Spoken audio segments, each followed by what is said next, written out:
Welcome to Movement Mondays with Christine. I'm Christine Cliff with your Revitalized Energy, and today we're going to do something slightly different. So, if you are wanting a workout, just check out one of my other videos. Today, I wanted to share how I help myself, how I help others with sciatic issues. So, the number one thing for you is to actually identify whether your sciatic is pinching in your lower back or right in the center of your glutes. So, for you, that is something that's going to help you figure out exactly how to treat it. But for today, I am going to assume we don't know. Okay, assume we don't know where it's happening and give you a few tips on things you can do every day, even a few times a day, to help you relieve that ache and pain, and sometimes debilitating aches and pains from your sciatic. So, one thing that most people don't realize is that you actually have a muscle that runs from your thigh all the way to your spine, okay? And it connects to the front of your spine. So the tighter these hip flexors are, the tighter that muscle is, the more it actually pulls on your spine, right? It pulls on your spine and pulls your stomach forward, pulls your spine forward, which for you creates that shooting pain. The shooting pain can be across your back, it can be down your glute, it can be down your leg. Sometimes it's one side, sometimes you actually feel it everywhere. Sometimes it shoots up your back. The how it shoots or how the pain is does not identify where the actual impingement is happening. Okay, so don't make that mistake that, oh, it's in my lower back, so therefore the impingement must be in my back. Nope, that's not the case. The same as if it goes down through my butt and leg, it must be in my butt because it only starts at my butt. Nerve pain does not work that way. Okay, you can pretty much know that it's nerve pain because it shoots, right? Like there's a bit of that happens with it. That usually tells you that it's nerve pain, but it doesn't tell you where it's actually impinging. So we're going to assume that it's happening in both places so we can take care of it.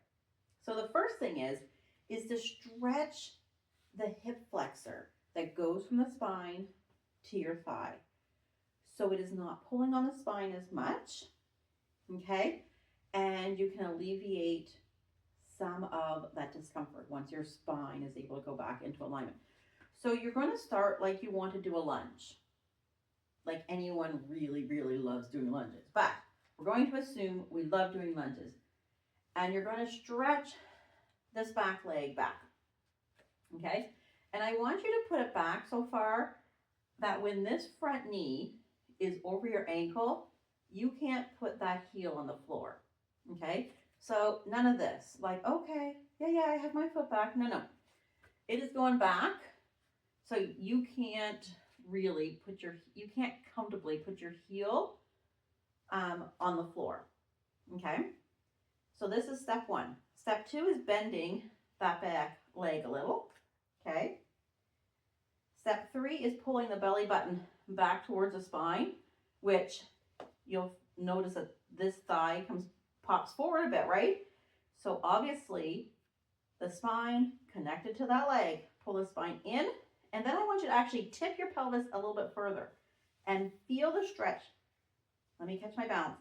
Feel the stretch somewhere between that thigh and right up into your hip. Okay, and you're going to hold it for a bit and come up, and then do it on the other side. Okay, so if you are in the grocery store, for instance, because this is where it used to start bothering me right after I had my two children. So my children are close in age.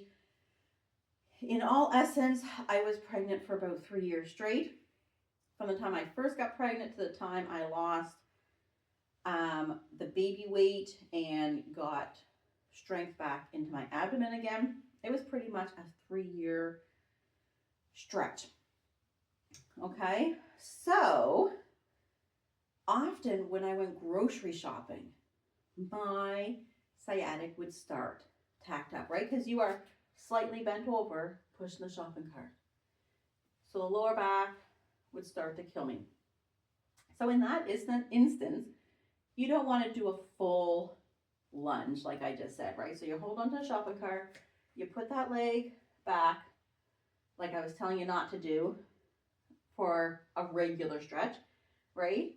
And you really pull the belly button in and you really, really tip the hips, okay? So you bring the hips forward to make that extra stretch. And then come out of it. So when you're in public and you're like, oh, I've been walking around pushing a shopping cart or pushing your walker, whatever the case may be, then that is a way for you to get a little relief until you can give yourself a deep, deep stretch. Okay, so that is one.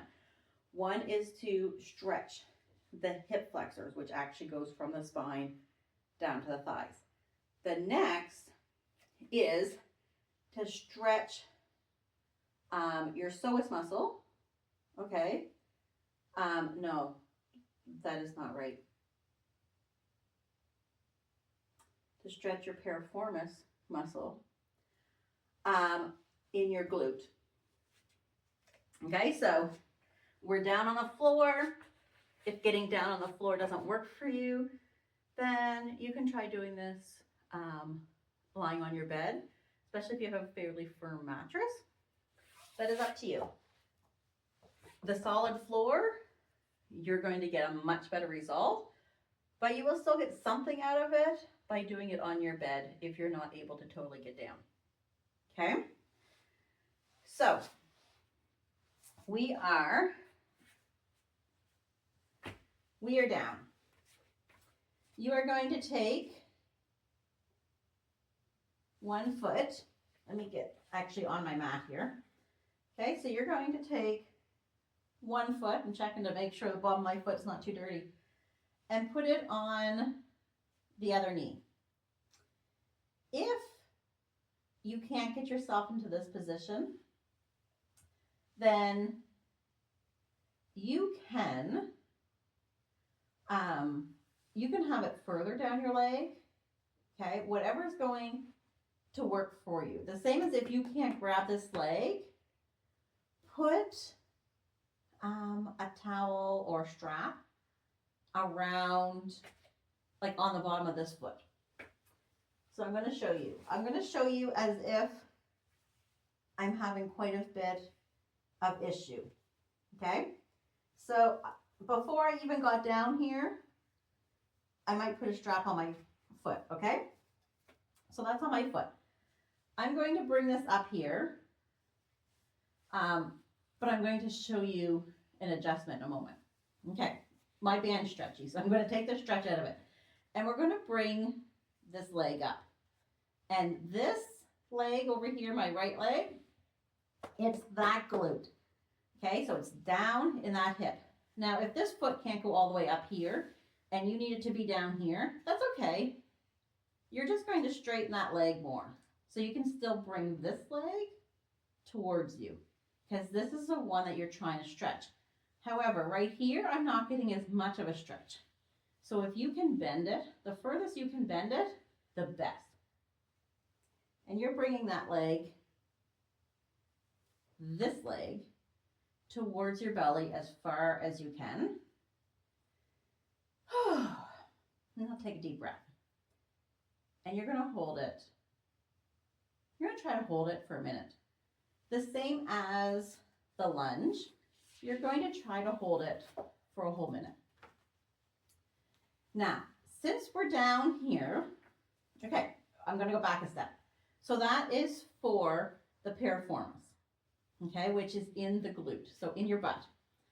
That is going to help stretch that out and release the tension on the back side. So we stretched the hip flexor on the front side, and then that stretches the tension out through your butt, up to your back, up to your, or down to your leg on the back side.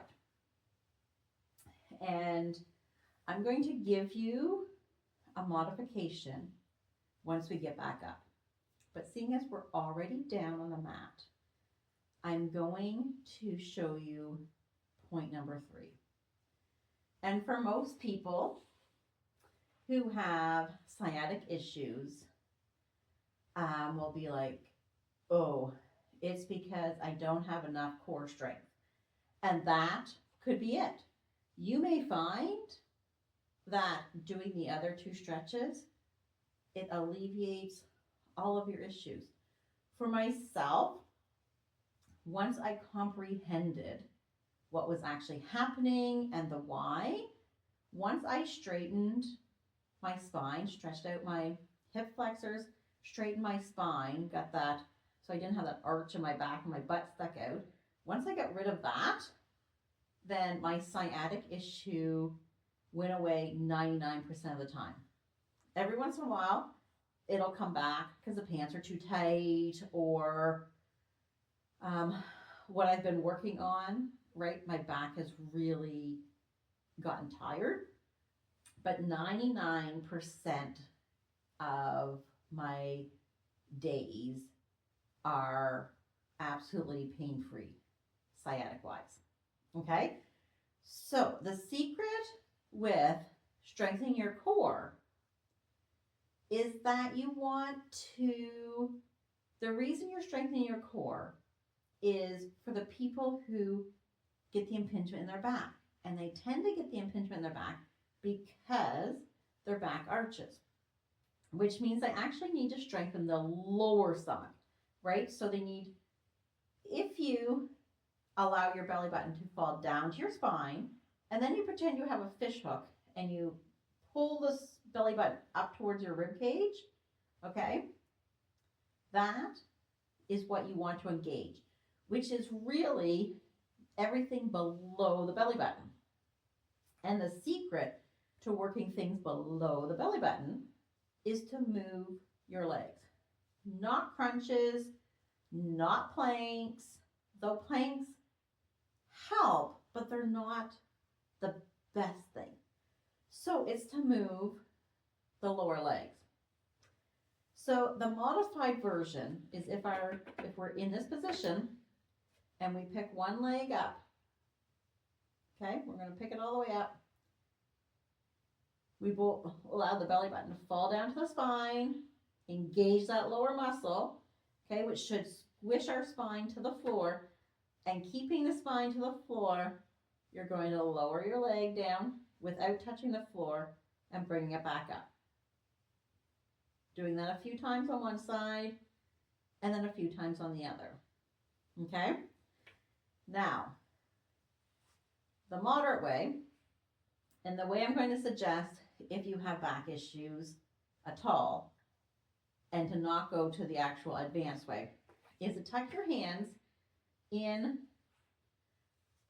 underneath the upper bones of your hips, right? Like here's my waistband, and then there's a bony part right there. Setting your hands under that bony part, okay? And then bringing your knees up. So it's like you're in a chair. Not dropping your feet to your bum, but having it so you're pretty much 90 degrees like you're sitting in a chair. Engage your core, push the lower back down. The hands under here are helping support the back, okay? But you still want your core engaged.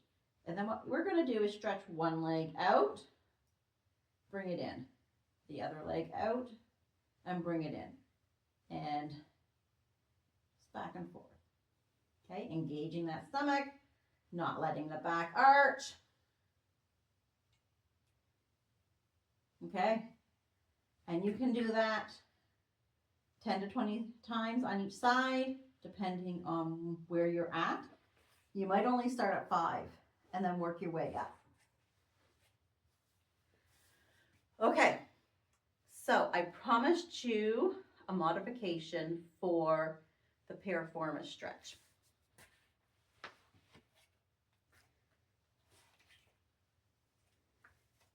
So that would be sitting in a chair. Excuse me. So people who start to have sciatic issues while they're at their office job or through the day, this is an awesome way to relieve it or relieve your back before you even have the pain. So let's just say we don't need pain to take care of ourselves. But if you have found that during the day while you're at work, right, again, right, you're hunched over, typing away, and you start to have the lower back pain, then this might help you alleviate it.